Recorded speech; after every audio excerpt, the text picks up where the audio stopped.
All right. We got the fastest way to improve your aim from Visco's. Ooh, baby. Previous videos, I've talked a lot about different aiming misconceptions, and most of them tend to start and end with the idea of instant improvement. And the conclusion to all of those videos has been that there is no cheat code to aiming, and that it just comes down to putting in the time needed to. Yeah, it really does take a lot of time because, I mean, not only it's not like you input time and you just get good aim out of it, there is a point of diminishing returns, and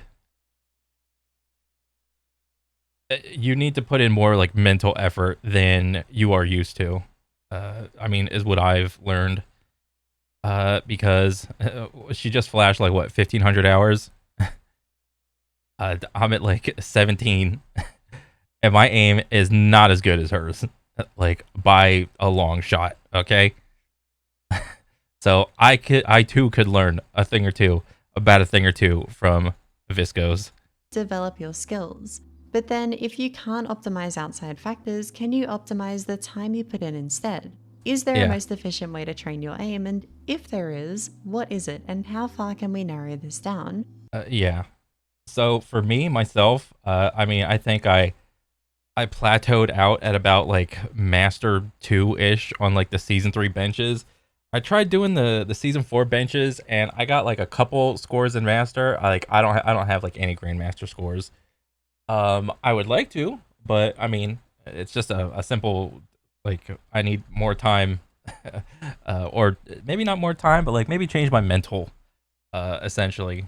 But then again, I'm an old guy. I'm 34, trying to get good at a motherfucking video game about clicking dots and shit. Okay, so let's just keep watching. If you haven't already heard of them, aim trainers are that most efficient method. When compared to trying to train your aim by just playing the game, Yeah, look at this, bro. Like, how you gonna aim train your trainers aim? are that most efficient method. When compared to Like, look at this. What's the go for it? A couple frames. Look, how you gonna train your aim with all the visual clutter? Like where'd the enemy go? But look at all this. What's this? Oh, you should be focusing here. The gun is covering up the bottom half of the damn character. Which way is that character gonna go? What is this yellow thing? What is this number? Oh, it's a digi threat from Apex. Oh my goodness. Let's go a couple. Oh, what? Am I getting flashbanged? What's happening? Oh, they did a crouch spam. They damn near disappeared. Oh my goodness. This is like the hardest way to improve your aim. Or maybe I'm just bad. Is the easier way to put it. train your aim by just playing the game, the amount of time you spend actually aiming is way higher in an aim trainer, meaning Yeah, you get more practice in for your time, and on top of that, the ridiculous number of scenarios gives far more options when it comes to working on weaknesses in your aim when compared with any in-game training tool, even if the absolutely. About so if you want to use like Apex as the example, the amount of time you are aiming in a game is like what? Maybe like 10, 15%. The rest of the time you're looting or running. It's more like running simulator than to aiming, really. Unless you do like some sort of like TDM, like what's the three strike thing?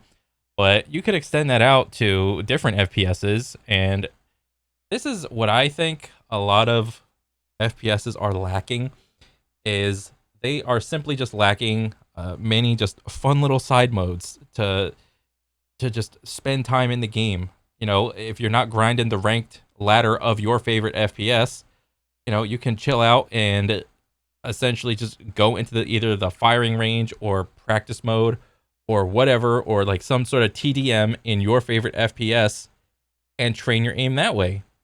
You know, like for Call of Duty, shoot the shipment, Rust, or anything that's like a tiny level and there are just multiple people zooming right by doing all sorts of bunny hops and dolphin dives and whatever other movement tech there is in COD. A lot of FPSs simply they don't have like a lot of other like alternative fun modes to just train your aim in. Is really what it is. these scenarios aren't one-to-one with a specific game, aim trainers are still the best way to develop good technique, which will carry over into any FPS game. Yep. This probably isn't new info for you, but something I haven't heard answered as much is the how. How do we actually isolate and improve upon weaknesses? How can you tell what your weaknesses even are? And what's with all this vague discussion about What is it? good technique?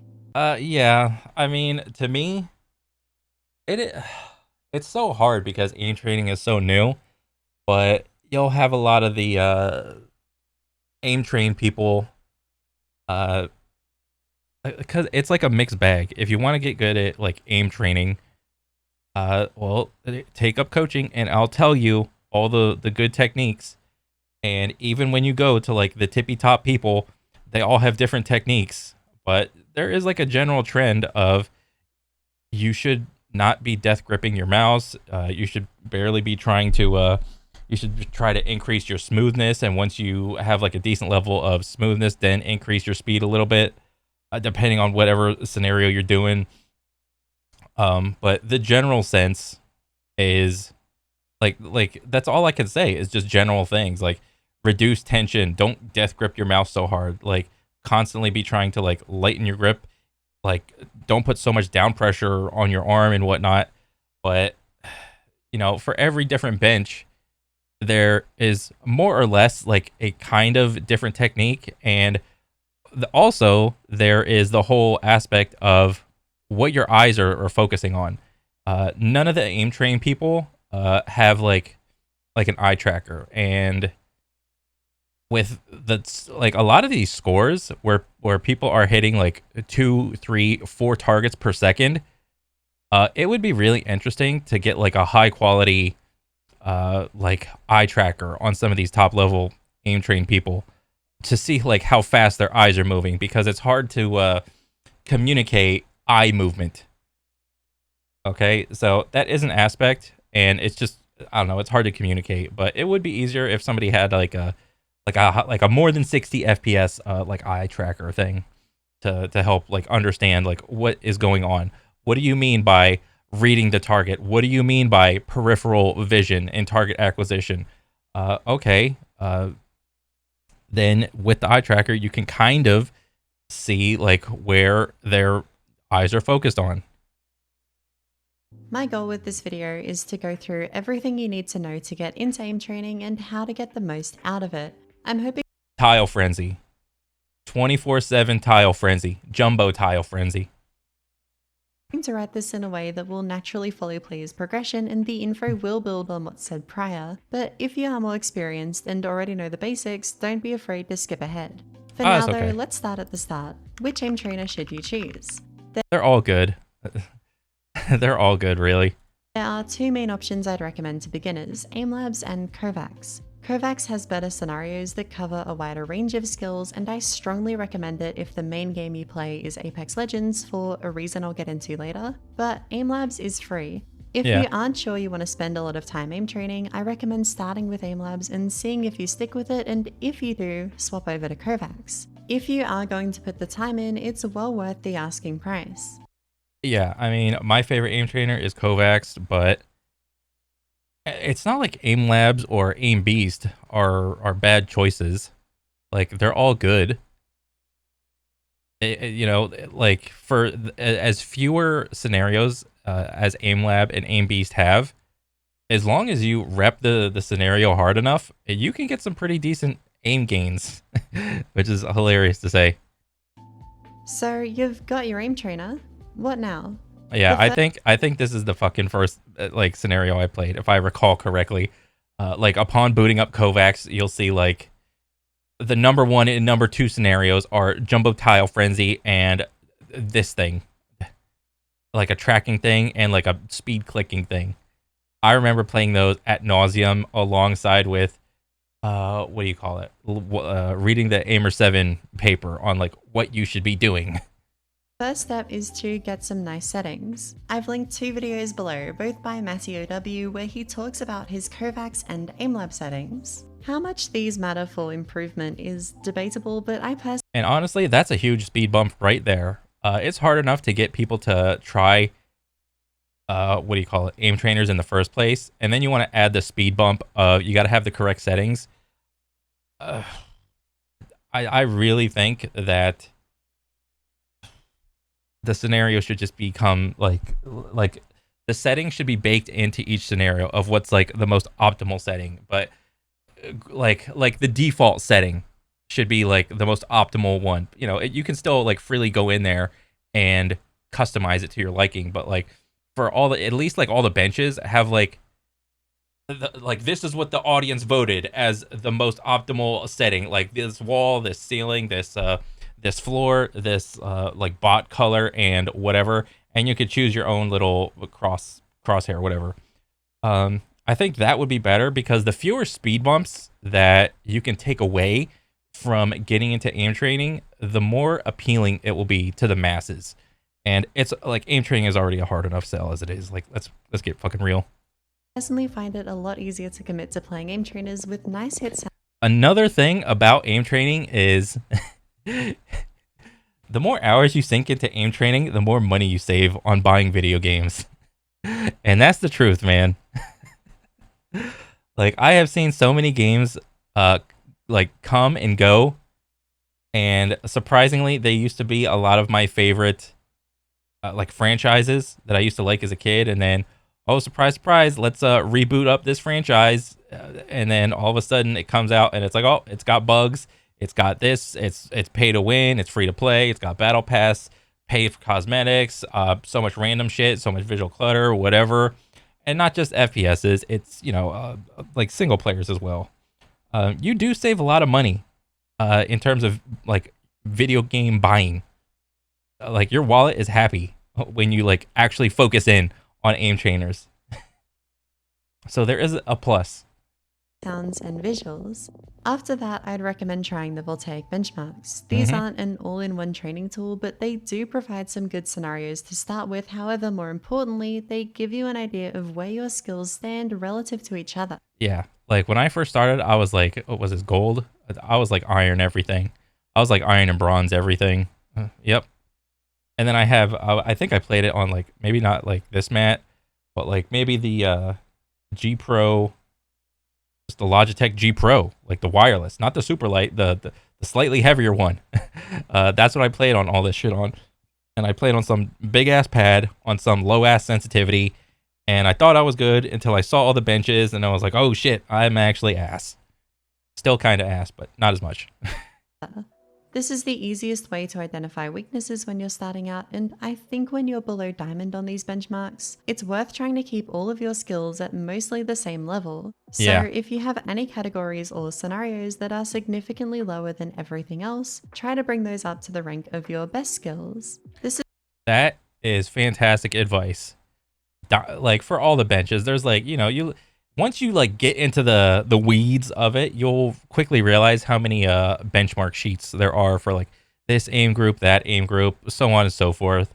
And you know, up until the diamond part or diamond rank, you know, try to level that shit up evenly. Like, come on now, don't just be like, oh, I only play CS and Val or whatever. God forbid the same person play the same game, and then I have to be like fucking celestial grandmaster on all the static shit. Meanwhile, everything else is like in the dumpster in iron in wood rank.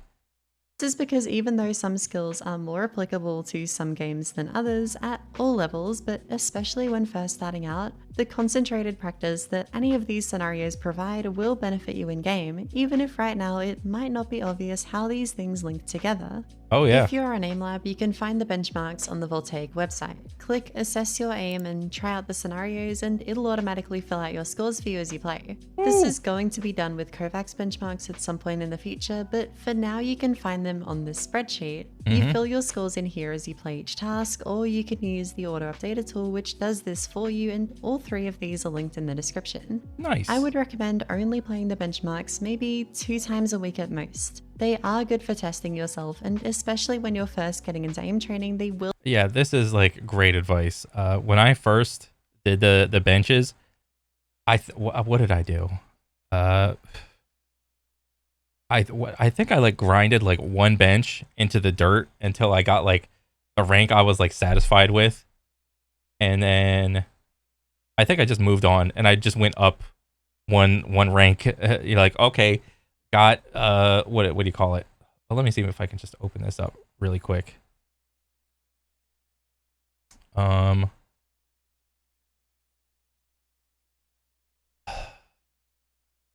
Yeah, what I used to do, well, I don't know what happened here, but what I used to do was I would like level this one up to bronze, that one up to bronze, popcorn up to bronze, and then I literally just went down the list because that is what I think most people do. They start at the top and just go down. But quickly you will realize that Pasu, Bounce, and Popcorn are absolutely horrendous to deal with as a beginner. Like I understood static because it's like, oh, static dot, whatever, easy. The targets aren't even moving. I had no concept of technique or supposed technique that you're supposed to use on all the dynamic shit. And then what I do, I just went straight down. Precise. I think I just went into that right afterward, and I don't know. I was like, I did the same thing. I went like up by one rank at a time, and then reactive. Oh god, you saw the other one. I'm not even like Jade and some of that shit. But yeah, I was like, how do people hit this thing? Those were like my initial thought processes and thoughts going into like reactive shit, and then like speed switching. What was this? This was like Pat, Psalm, Vox. It's like slow moving targets that you have to keep your shit on there, but you have to. Nobody like in the beginning. Nobody tells you unless you go looking for it that a lot of these scenarios you have to like increase your FOV and it's just what I was going back to saying in the beginning is like some of these scenarios need to have like default optimal settings.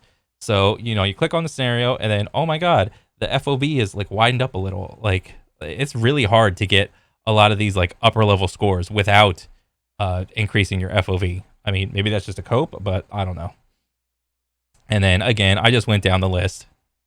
Got a bronze. Okay, got bronze. Gonna go silver, silver, silver. Then just keep going down. And then evasive. I was like, oh, it's like a slightly different version, a more speedy version of speed. But yeah, I mean, let's keep watching. Will help you improve, but I still think most of your time should be spent practicing. This practice comes in multiple forms. How I approach this personally is something I'll cover in a bit, but as a baseline when starting out, if you want to aim train every day, I would recommend spending 3 days playing playlists that target weak areas in your benchmarks, 2 days playing either the fundamental or game-specific routines for your game of choice, and the other 2 days benchmarking, but this is just a guideline. I've also linked a bunch of both game-specific and weakness-focused routines by myself and others in the description as starting points, but these are just guidelines as well. I think this is also great advice. I mean, just getting people to play in the first place. Essentially, like we're describing like how people should like go to the gym and how you should divide up your bro split. Essentially, more or less is like what we're trying to figure out is like what's best practices and whatnot. But yeah, I mean, there's nothing really to critique here. Like the more you aim train, like even if you're on like some different aim trainer. Vary up your playlists, vary up your scenarios that you're grinding. Because like the exact opposite of what you just described. The exact opposite is to pick one scenario and then grind it ad nauseum until you get your desired rank.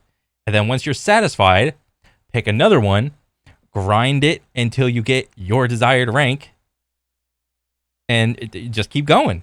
That's essentially like the opposite of like what she's talking about. As your main weaknesses or main games change, you should change routines to match, but you can customize them further. Yeah. If you think a routine is too long for how much time you have or too hard for your... Oh yeah, all the ones. If you think a routine... Yeah, I've done this. Herbal tag variants V1. Yeah, like all the ones. Yep. Routine is too long for how much time you Death have by or one. too hard for your current skill level, don't be afraid to remove scenarios or change scenarios out for easier versions. It's totally okay to change these things to suit your preference or time restrictions. There is a more important discussion to be had when it comes to time management and aim training though, which is how you should balance your time spent in the game versus aim training. This varies so much, it's hard for me to Yeah. even give a rough estimate, but Yeah, I mean, this part is a very big, contentious point of argument, even among the top pro level players of insert your favorite FPS game. You'll have like some pros that say aim training is useless. You should spend all your time in the game, your favorite FPS game, to build game sense, because game sense is gonna be the main thing that gives you like a little competitive edge over someone that doesn't have as much game sense and familiarity with like the gunplay, the movement, so on and so forth. And then there's the other side of the fence where it's like, oh, you could do a little bit more balanced an approach where spend some time in the game and some time aim training, either before or after. You know, that's up for debate even. But I mean, I would probably go with the. I mean, me personally, I play more aim trainers. I mean, I could probably spend more time in them. You know, every now and again, like if an FPS comes out and it looks like kind of appealing, I'll be like, oh, what's this one about? Oh, okay. You know, there's nothing wrong with that. Yeah. it depends on your experience and game of choice. The less experienced you are on mouse and keyboard, the bigger the benefits of aim training will be, since an hour of aim training for a person who started playing on PC yesterday is a much larger percent of their total playtime than an hour of aim training would be for me. Yeah. Because of that, it's easier to justify playing more aim training relative to others when you're brand new. The other big factor is which game you play. Valorant and most other tactical shooters forces its players to get very good at one specific skill, micro adjustments. There are exceptions, but you can win a lot of gunfights in that game by just being able to make small movements accurately. Point and case, there was one example of some dude on Twitter where he got like, I don't know what the crazy rank is on Valorant, but he got it playing it like over like 100 cm. And if you don't know 100 cm, what that looks like on your desk is like you're doing these like you can do a huge ass arm swipe and only go like, I don't know, maybe like 90 degrees in front of your character. And you know, there's 360 degrees in a circle, and you know, 90 degrees is like a whole ass arm swipe. That's like, and he did that on 100 plus cm. I forgot exactly, but it's very easy to make micro adjustments on 100 plus cm. Compare this to Apex or other high time to kill games, where its wider weapon variety and higher time to kill force more consistent and varied aim over a longer period, placing a higher demand on raw mechanical skill. Yeah. This means that the benefits of aim training will shine through more in Apex, especially scenarios like Control Sphere, Whisphere, and Air, which not only feel very analogous to tracking in that game, but they also develop very important fundamental skills and basically force good technique, which will help you in game. But I would retort with the thing that I don't know if Kovacs or any aim thing can replicate is the pressure, or I don't know, maybe like the mental pressure that comes with going up against like an actual player shooting shit at you. You know, maybe there's like a setting in there I'm just not familiar with or whatever. But it's very easy to, you know, build up some sort of mechanical skill and then go into like Apex or something, and then, you know, maybe like your first hour or two, like your technique is like super crispy and whatnot, but then maybe it starts to degrade over like a long period of time. And I don't know, that's just like something that I noticed. Like the longer I played the game, the more like my technique just deteriorated. And I don't know. Is also why I recommend Kovacs so strongly for Apex players, by the way. AimLab doesn't do scenarios like this nearly as well. These tracking tasks will help in Valorant as well, but only for the fundamentals and skills they build. The movements don't directly translate, put a pin in that, I'll come back to this later. So those are the two main factors, skill level and game of choice. Personally though, I'd put an upper limit of spending 20% of your daily FPS playtime in an aim trainer. Past this, you're typically getting into the territory of diminishing returns, and Yeah. that time is better spent playing the game. A little bit ago, I mentioned technique, and this is a topic with so much depth I can't cover it all in this video, but I Yeah. think it can be underpinned with a single idea, which is making your mouse movements more efficient. This on its own is somewhat meaningless, but it I mean, it's a big circle of like circle speak. Just aim better. Make your mouse movements efficient. That's fair. That is a fair sentence. should become a bit more valuable after going through some of the aiming categories. But to arrive at that sentence, there's a whole bunch of other shit that you have to like mentally check off in your head for each bench. And seeing how it applies within them. Static clicking is, on its surface, the simplest category, and when I first saw a scenario like this, I thought, how could this possibly be useful? It's just dots on a wall, and yet it's invaluable for developing and refining proper flick technique. When you're playing scenarios like this, try to make a fast initial flick which lands close to the target before making a smaller movement to correct for any errors made during your first. The simplicity of this scenario type is its strength. These two core movements, the flick and micro correction, appear everywhere in more advanced forms, but by stripping away all of that fluff, you can isolate the underlying motions. To link it back to that key idea, there are two main ways you should try to optimize your mouse movements. For both initial flicks and micro adjustments, you want to try and draw as straight of a line as possible between your starting point and the target. Curving or having jagged lines is a pretty common issue and something to try and smooth out sooner rather than later, even if it comes at the cost of initial flick speed.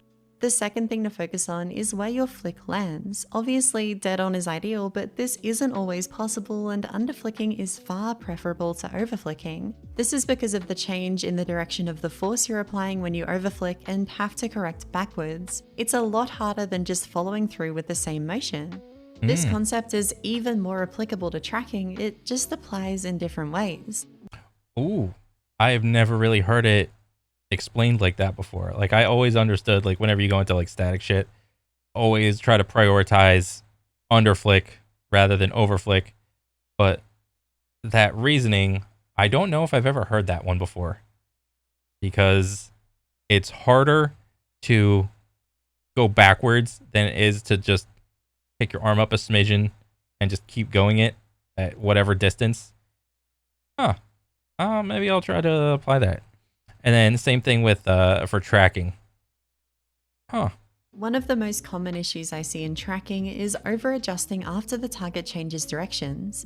Both overshooting and landing on the far side of the target are suboptimal here, since even if you don't miss initially, you're still moving the mouse more than you have to. This increases the amount of distance the target travels relative to your crosshair, making their movements harder to read. This often leads into chaining these over-adjustments together, which leads to this feeling of always lagging behind what the target's actually doing. Yeah, this is where I'm at currently. Sometimes on some of these like air scenarios, it's like it feels like I'm doing like this noise back and forth and back and forth. The easiest way to avoid this is try to land on the middle or inner edge of the target. By minimizing your mouse movement, you make it easier to read the targets, and when it changes directions again, you'll remain on it for longer before having to readjust. Dynamic clicking almost blends both of these because it requires clean flicks to first reach the target, clean micro adjustments when needed, and good movement reading skills to tell where the target is going to end up. Oh yeah. Having straight lines and not overshooting helps with movement reading as well, combining the skills needed in the two previous categories, and again, minimizing mouse movement is what is needed to have good technique in all three. That's most of the key information needed to get started and get a lot of value out of aim training, but what if this isn't working for you? Maybe you've reached a plateau and you're looking for a new way to practice. And I think this will happen to everyone at some point. Routines are— Yeah. Enter the forever Jade meme. Yeah, like from my understanding, like a lot of people like peter out at around Jade in terms of like voltaic benches. And, you know, relative to, what do you call it? Like everybody in your favorite FPS game If there's like some random like Jade person in there, chances are they're probably gonna out aim you. But you know, with the popularity of aim trainers getting more and more traction, more people start aim training with like M&K and so on and so forth. Instead of maybe one person in your lobby that aim trains, maybe there's like two or three people, and then all of a sudden, that skill ceiling goes up. So that's something to be aware of. They're good, but can only get you so far, and in my opinion, past a certain rank, you need to look into more self directed training. What I do personally when training for a specific FPS game is I'll play aim trainers for maybe 15 minutes as a warm up beforehand, and after my play session, I'll aim train again for another 30 to 45 minutes, but during that time, I'll focus more specifically on issues I noticed while playing. As an example, if I'm playing the finals and I notice that I'm somewhat shaky when trying to track with my arm, after my play session, I'd play some smoothbot to try and address that issue instead of doing any weakness specific routines.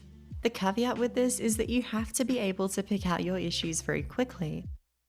I would argue most people that play aim trainers cannot figure out what they are doing wrong. That's why most people like putter out at around Jade, because they, well, at least in my own case, they just keep grinding the shit out of like some bench until they, you know, slip into that little flow state for like a second or two, and then it's like, oh my god, I'm doing it, and then all of a sudden, they can't figure out what they did exactly. They just realize that, oh my god, I'm in the flow state. This is it. I'm fucking doing it. I got the score. Whoa. Um, like past Jade, you really have to be able to like figure out what you're doing wrong, and that process is really difficult. VOD reviewing might be helpful if you can't do it in real time, but this is something I'd only recommend trying if you have hit that plateau and you want to try and change up your approach. I think Kovac should just like implement this in the game. And I don't like. I know AimLab kind of has this in that, like, if you click on like a leaderboard score, you can just look at the VOD of the person, and it'll give you like a heat map of like how fast their mouse move. It's like, oh, it's red, it's green, it's yellow, or whatever. Like how fast it was. But I think all aim trainers should implement a, do you want to look at what just happened, or do you want to like have a button somewhere of like watch the last run, or maybe have like a setting somewhere of like you know, watch your last 5 runs or something like that, and then pat, like once you do your 6th run, this one falls off and this new 5 set is, or like maybe like whenever you're doing, like you look at like your last 5, you like, you want to bookmark it so you just keep it, or something like everybody that you tell to VOD review their shit is probably not going to be running OBS or something, or have like shadow play on in the background. I think that's too much of an ask for the general population of people. It should be up to the game to implement that thing. But what is the benefit of choosing my own scenarios instead of choosing a routine containing scenarios that are meant to do the same thing? The answer to this is threefold. A minor reason is that I personally find I improve faster if I change up what I'm doing consistently. Picking out scenarios to play by hand lets me do that far better than swapping between different routines. The next is that routines can sometimes lead to autopiloting when you Yeah. just hop on, play your routine, and hop off. Yeah. This is Yeah. Guilty as charged, and I've petered out. I need the juice again. fine and will still help, but I think forcing myself to be more mindful about what I'm playing and why I'm playing it helps give myself direction and prevents aim training from just becoming a habit. It's focused practice instead. Which leads well into the third point. Picking scenarios specifically gives me far more control over the level of focus I want to place on a certain skill. Even the best routines, unless they are made for you, can't target all of your weak points all of the time, but by doing this, I can make good on that initial pitch for aim training and isolate issues as specifically as possible to improve on them faster. The two hardest parts of this more self-directed approach is figuring out what your weaknesses are at a more specific level and finding the right scenarios to address them, so Yeah. let's tackle those in order. Honestly, it seems like at each rank for each scenario, it seems like there is like just a flow chart of things that you are doing right and things you're doing wrong, and subsequent scenarios to correct each of those things. But it's like one of those things where if you want it bad enough, you'll do all this like extra crazy shit. But I mean, I think that's a big turnoff for like the general population of, I don't know, people that you're trying to get to aim train more or whatever.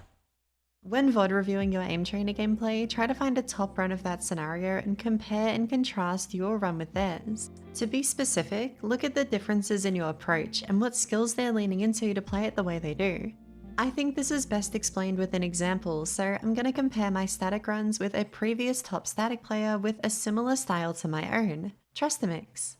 When watching these two, you can see that we have a similar initial accuracy for smaller flicks, and I might even be better at these, but over wider angles he both lands closer to the dot and corrects to it quicker. This is because most of the time when he does miss the initial flick, he stops before reaching the target, and all he needs to do is make a small correction in the same direction. Compare this to my run, I have more directional inaccuracy. My lines curve over wide distances, so I have to correct sideways, which takes longer.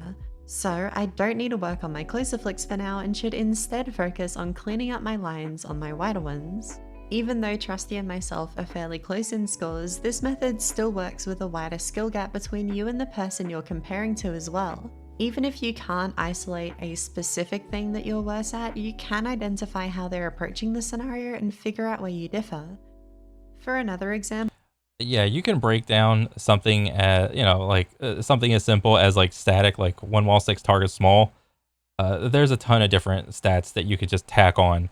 There's like your overall score and your overall accuracy, but what you could implement in, but this is like more nerdy stats, like the amount of times that you clicked, I don't know, directionally, like up left, up right, down left, down right, left, right, up or down.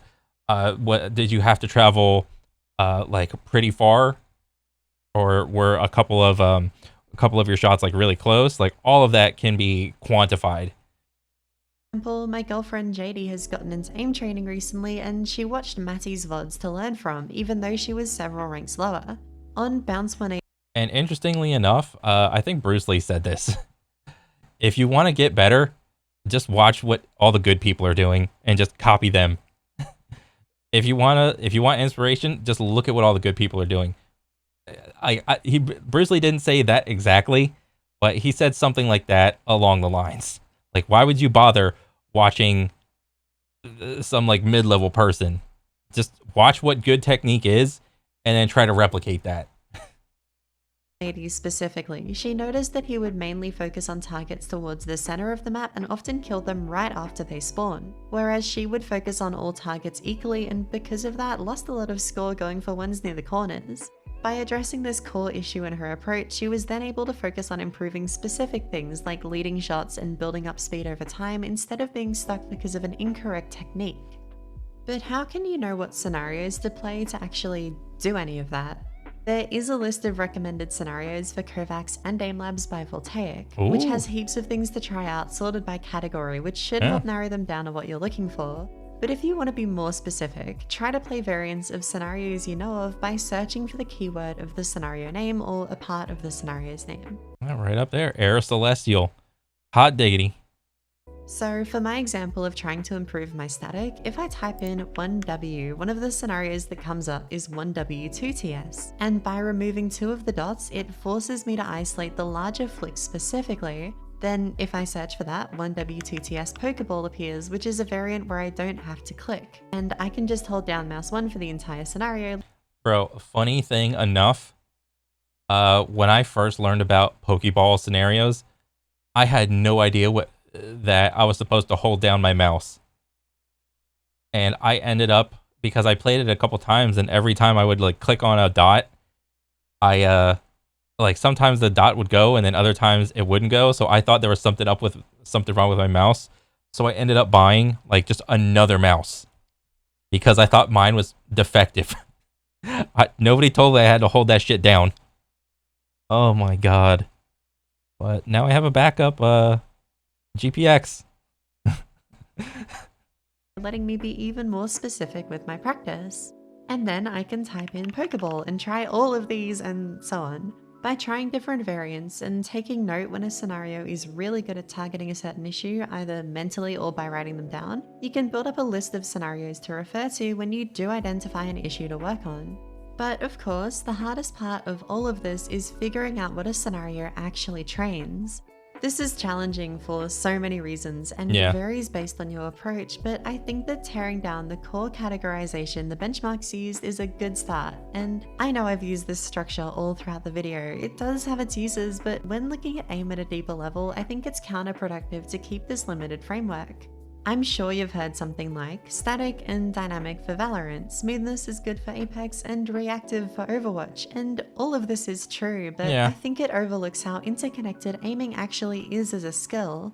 Like I broke down earlier, static isn't training you to hit stationary targets, it's isolating and refining your ability to make accurate initial flicks and micro-adjust afterwards. Yeah. This level of deconstruction can be done to every category. They each develop core skills that will be applicable to other categories and games even if they don't explicitly contain that skill.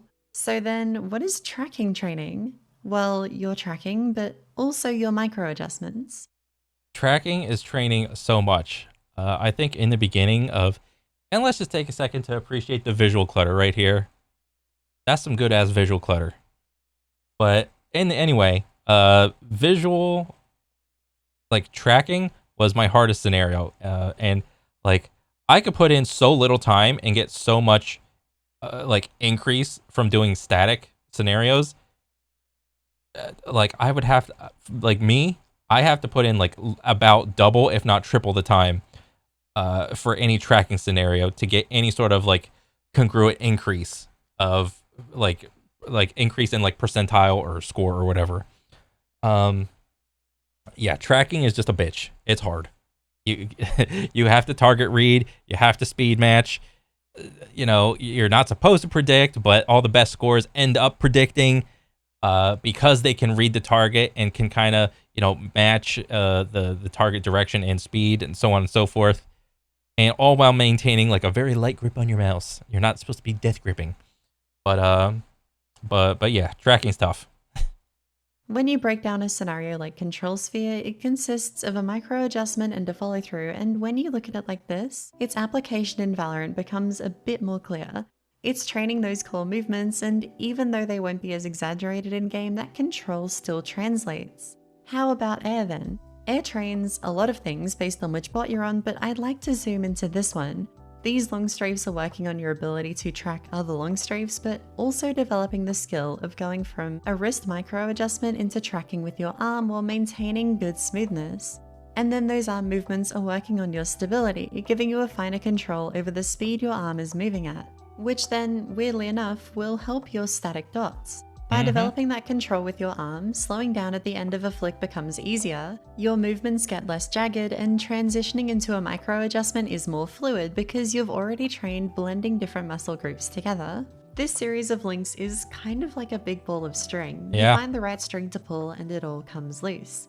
This is why working on Dang. weaknesses is so crucial as well. Even though it might not be obvious, a weak area might not just be an isolated weakness. It could be holding you back in other areas. This is a topic that extends so far outwards I can't even start to cover it all here, but Yeah. I hope these two examples are enough to get you thinking about scenarios, the skills they train, and how to work on weaknesses in a new and more in-depth way. And Fair I enough. think that's everything I want to cover in reference to the topic, but I just want to say a massive thank you to making it to the end of this and for all the support on my recent videos. It's a little surreal, to be honest. I wasn't expected to get to 20k in like months, and it looks like it's not going to be long before we get to 30k now. This has all gotten me to take YouTube and content creation a bit more seriously, and Nice. I want to try to do this as a job if I can. So as weird as it sounds to announce, I have a Patreon now. The Oh, benefits dang. for each tier up on the screen, and I've tried my best to offer some nice rewards, but please don't donate if you don't have the money to. This is just if you've got some extra money and want to support what I do. I appreciate you all wanting to watch what I make either way, and thanks again. Nice. Yeah, man, this is a good ass video. Like, Viscos is goated, and like I was following her and I saw that like one Twitter post of like the final like edit of like what it looks like in what do you call it, like Adobe, like the the video one or whatever.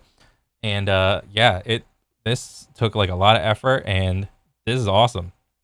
This was a like a fantastic video to show anybody and anybody at all levels. 100%. This was awesome.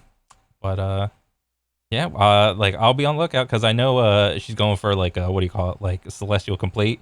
She's like right on the edge of it. So good luck.